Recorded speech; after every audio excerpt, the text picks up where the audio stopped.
Local pharmacists now get to decide just what medicine you have access to. An apartment complex is the scene of a huge drug bust in Jefferson City today. Plus, a memorial service for the former Missouri corrections officer killed on his doorstep. KOMU 8 News First at 5 starts now. Live from Studio 8A, coverage you can count on in high definition. This is KOMU 8 News First at 5. Sure. I feel angry. I just don't let it consume me. The widow of the murdered Colorado Department of Corrections Chief Tom Clements is speaking out about her late husband. Good afternoon, I'm Brittany Pieper. And I'm Jennifer Long. Friends, family, and colleagues are gathering today to remember Clements. He left Missouri 2 years ago to take a job in Colorado as Department of Corrections Chief. While living in Columbia, Clements volunteered in the youth ministry at Woodcrest Chapel. KOMU 8's Danielle McCarthy joins us from the church where a memorial service for Clements is being held. Danielle? Right now, there's hundreds of people gathered here at Woodcrest Chapel here behind me to honor the memory of Tom Clements. Reporting live in Columbia, Danielle McCarthy, KOMU 8 News. Investigators in Colorado are still looking into why a former inmate killed Clements. Today, police arrested a man connected to a white supremacist prison gang for possibly having ties to Clements' murder. Another former inmate suspected in the case was killed in a shootout with Texas police. Authorities say he was released from prison earlier than expected because of a clerical mistake. Well, it's been an absolutely beautiful day across mid-Missouri here on your Fridays, but we have some warmer weather on the way for tomorrow and some rain we'll have to talk about coming up in just a little bit. Police say it's a huge problem and it's only going to get worse. The Jefferson City Police Department announced today it has made 17 heroin-related arrests in the past 3 weeks alone. KOMU 8's Madison Alwell joins us from one of the Jefferson City neighborhoods where police uncovered heroin distribution. Madison? Of the 17 arrests, police made 3 of them here at this apartment complex on Jackson Street. Reporting live from Jefferson City, Madison Allowell, KOMU 8 News. Police identified the body found yesterday at the Montgomery County Golf Club as 57-year-old David Salcido. He was a Montgomery City native and he was found in a lake on the golf course. Police say they have no new information on the case at this time, but there will be an autopsy performed sometime today. For updates on the story, continue to check KOMU.com. The Senate bill passed yesterday that will clarify Missouri's law about just what pharmacies stock on their shelves. That bill, if passed, may protect the right of pro-life pharmacists if they refuse to provide certain products to customers. KOMU 8's Nick Thompson joins us in the studio to tell us what a local pharmacist thinks about the plan. Nick? That's right. Senator David Sater sponsored this bill as a preemptive measure, as Missouri law is not explicit in stating if providers are required to carry birth control or not. A House Democrat offered a bill this year to require pharmacies to carry contraceptives. Missouri Senator Roy Blunt visited Columbia Regional Airport today, just hours after the Federal Aviation Administration announced they plan to delay the scheduled closing of the airport's control tower. The FAA originally planned to close the towers in early May, but decided to put the delays in place to give itself more time to deal with the legal challenges it could face.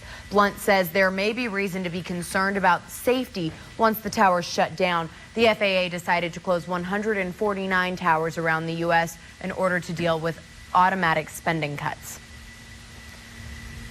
New numbers next week on the U.S. job market, and Americans voice new opinions on legalizing marijuana. KOMU 8's Devin Fassbinder has those stories and more in your First Nation Report.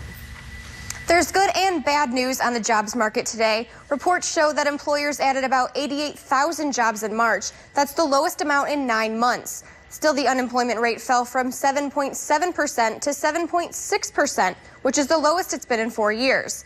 Economists say the weak job reports from March may mean that some companies were worried about the national budget cuts.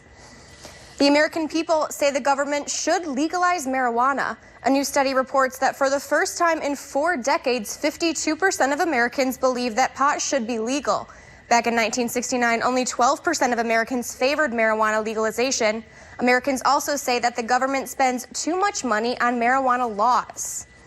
Authorities charged a soldier in Fort Knox with murder today after the death of an employee on the base earlier this week. Police found Marquinta Jacobs in Portland, Tennessee during a routine traffic stop. Officials say Jacobs had an argument with the victim and ended up shooting the victim several times. Jacobs was assigned to the 3rd Brigade Combat Team at Fort Knox. The controversy expanded at Rutgers University after a video released earlier this week. 2 days after basketball coach Mike Rice was fired for verbally and physically abusing his players, athletic director Tim Pernetti resigned. The video was brought to Pernetti's attention last November and sparked national criticism. Instead of firing Rice in November, Pernetti suspended Rice for 3 games, fined him $75,000, and ordered him to attend anger management class. And that's your First Nation report. Thanks, Devin. After weeks of escalation and threats, North Korea's missiles may be ready to fire. South Korean military sources say the North has moved 2 missiles onto mobile launchers on the eastern coast. The missiles could have a range of about 2,000 miles, which could reach U.S. military forces in Japan, South Korea, or Guam. South Korea says the North may launch the missiles around April 15th, the anniversary of the birth of North Korea's founder. 6 world powers, along with Iran, have started another round of comprehensive talks in Kazakhstan. The U.S., Russia, China, Britain, France, and Germany want Iran to cut back on its highest-grade uranium enrichment production and stockpile to ensure Iran's nuclear program is peaceful. An Iranian negotiator urged the world powers to recognize Tehran's right to enrich uranium under the Non-Proliferation Treaty. The nation expects to hold another round of talks. Investigators are trying to figure out what led to a deadly shooting at a daycare in Canada. The incident took place at a home-based daycare near Ottawa. All 53 children at the daycare are safe. The daycare evacuated the kids and staff members to a neighbor's house. Police confirmed that 2 men are dead from the incident. One is the shooter and the other is a daycare worker. Wisdom teeth can cause a lot of dental woes, but there might be a new way to avoid them altogether. And we do have some showers and thunderstorms for the start of our next work week. We'll look at it coming up right after the break. And right now you're taking a live look over Sedalia. This is KOMU 8 News First at 5, coverage you can count on.